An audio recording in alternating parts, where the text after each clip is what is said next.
Bill આવેલું છે પટેલ જુલેખા મોહમ્મદભાઈ. હા હવે આ મીટર લાગ્યાને 2 મહિના થયા. હા હવે આ બિલ કેટલું છે? 6,29,704 રૂપિયા ને 30 પૈસા છે. આપણે ત્યાં તંત્ર સ્માર્ટ મીટરના ખૂબ જ ફાયદા ગણાવતું હતું. હવે આ જ સ્માર્ટ મીટરના ફાયદાઓ સામે આવવા લાગ્યા છે.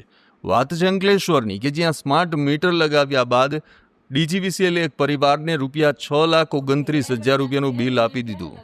અંકલેશ્વરના સી માસ્ટર કમ્પાઉન્ડમાં રહેતા ઝુલેખા મોહમ્મદને સ્માર્ટ મીટર લગાવ્યા બાદ 6,29,000નું જ્યારે બિલ મળ્યું ત્યારે તેની આંખો પોળી થઈ ગઈ હતી. આ ગ્રાહકના હોશ ઉડી ગયા હતા.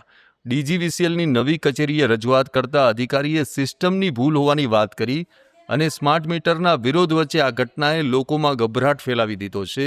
ત્યારે આ પ્રકારની ભૂલથી ગ્રાહકોના જીવન પર કેટલી ગંભીર અસર પડી શકે તેનો કદાચ અંદાજ આ ગ્રાહકને જ હશે. કેટલા છે? 2 માણસ છે અમે. હું અને મારા મમ્મી, અમે 2 જ ઘરમાં રહીએ છીએ. તો કેવી રીતના?